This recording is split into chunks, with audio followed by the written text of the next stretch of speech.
lives in a pineapple under the sea? SpongeBob SquarePants. What's going on, everybody? Reed Canero here.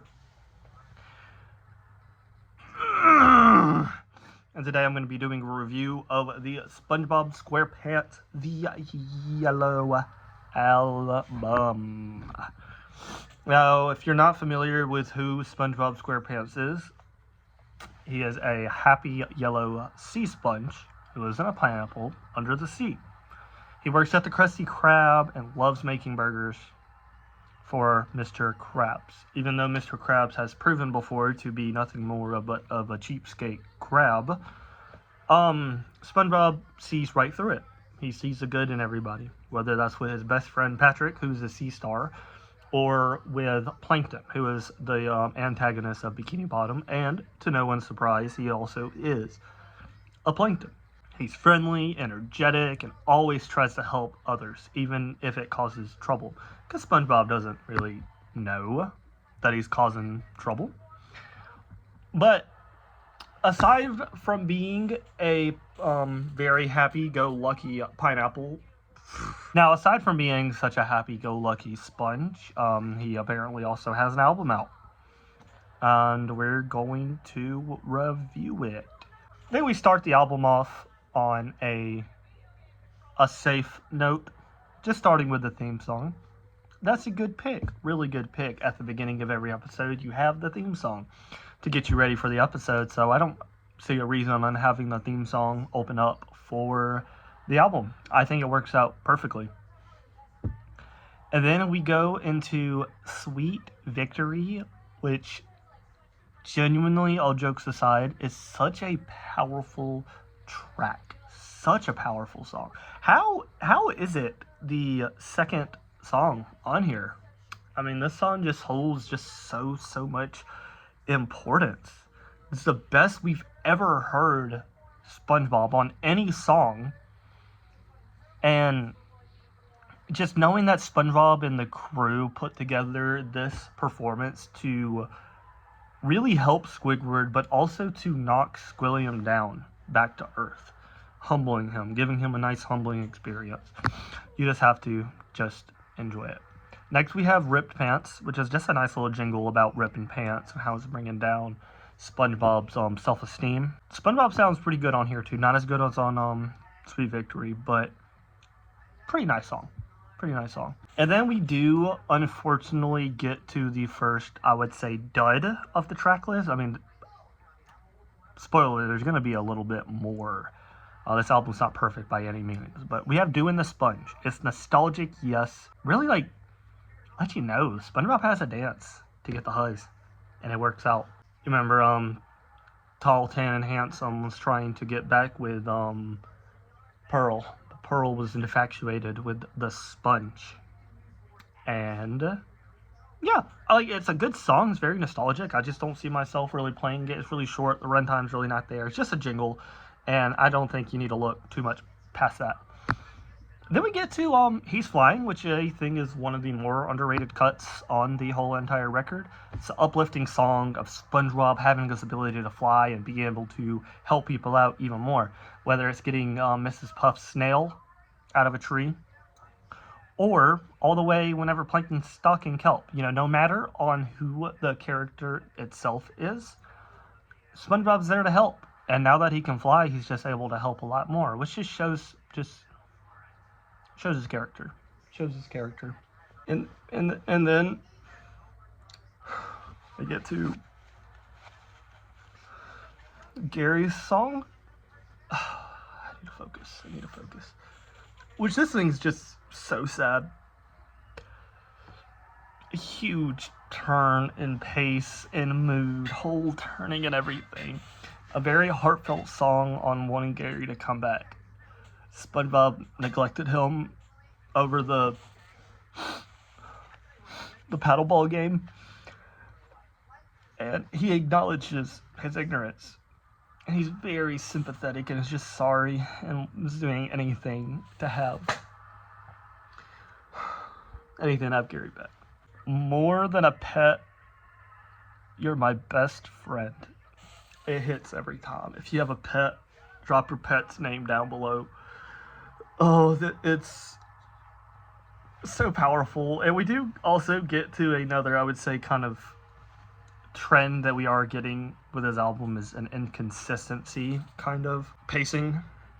We start with just such a grand song, then we go to a jingle, and then we go to a more heartfelt song, and then right back to probably the most devastating song anybody has ever heard, ever. And, you know, we're all just getting thrown this, so we're only on track 5.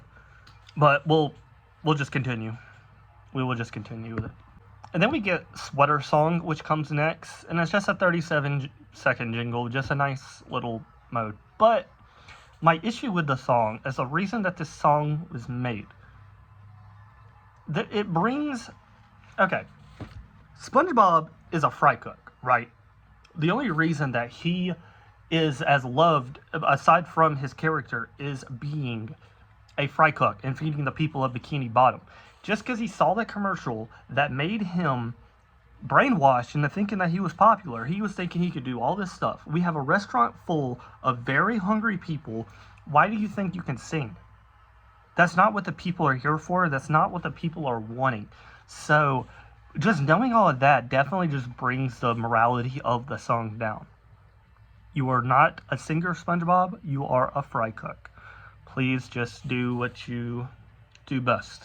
That's what they've all been waiting for. And then we get to a song I feel like just was unnecessary, really, for it. It's not even SpongeBob singing it. It's Hey All You People, where this guy is blown away figuring out that having jelly on a Krabby Patty is really good. Which, hey, that's okay, but it's not catchy, it's not redeeming, and it's not even SpongeBob. Like, why would I ever really want to go back and listen to a song that's just not by the Bob himself? Definitely is a low point on the album. Then we got another underrated one, Underwater Sun. Just really good vibe, really good vocals. I just really do wish it was longer. Down, down, down to the bottom of the sea. Like, it had a nice ring. It has not just a really good jingle with it, but it does just really short. I just wish it was a lot longer. And then we get one that I have never heard of, honestly, until I did listen to this. It's the Bossy Boots song. It has no correlations with the episode, Bossy Boots, but it's pretty nice. It's a nice extra. It's like getting an extra nugget in your 10-piece nugget. Can't really, like, you're not going to complain about it. It's nice. Just a nice little additive. Pretty good. Now we got When Worlds Collide, and this is getting the first feature from our buddy Patrick Star. Like I did mention earlier before, SpongeBob and Patrick are best friends, so I think it's nice to have a moment on the album with Patrick. And on Worlds Collide, he collabs with Robot, and they make just a really funny track on worlds colliding, a futuristic robot meeting a caveman, and just showing they can be friends even then, which is just, it's cool. Patrick's rapping ability on this track, though, does not need to go unnoticed, but we're gonna see something later in the track list. We got the Jellyfish Jam, which is just a SpongeBob Buffonics, I would guess you would say, Punderphonics for SpongeBob. Just you got dolphins chirping, you got just different sounds that's going on. It's like a mess, but it's a good mess, and I like it. By itself, it's not a song I would listen to, but it does add to the context of the show incredibly nice. And then I'm sorry, we get Campfire Song, which is another one of those that in the context of the show it adds very, very great, but as a standalone cut, it's not something I want to come to. What happened to Patrick's rapping ability here? Just 2 songs ago, he was rapping his head off, and then right here, he just can't even spell Campfire Song.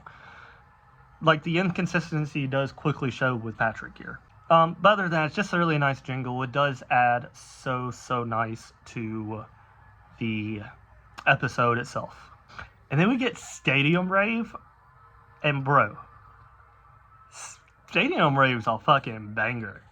It's a disco jam. SpongeBob and the Jellyfish were absolutely raising the roof with this one.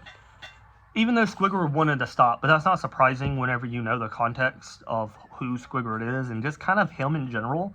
He's just such a Debbie Downer. Such a big old Debbie Downer. And then unfortunately for the rest of the album, we just get some very unnecessary jingles. Very forgettable tracks. Tracks that I didn't even know was a part of the SpongeBob series. I guess it was just made for the album, but it just all falls down like from here, like a big old just stop. Just stop. It's a shame.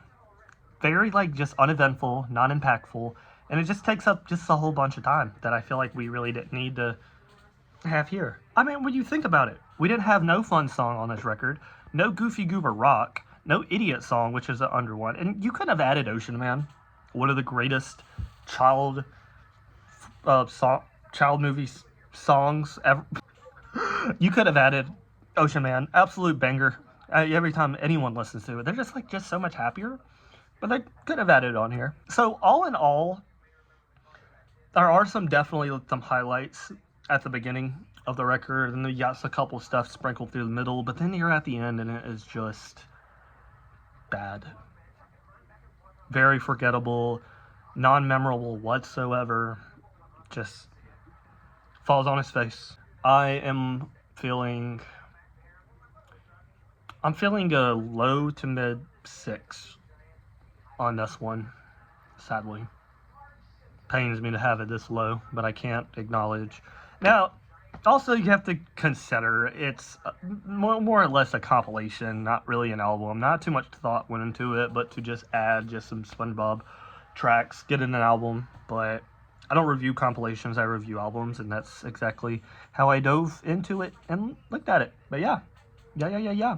That's it. We're done. We are done. SpongeBob SquarePants, the Yellow Album. Gendak out.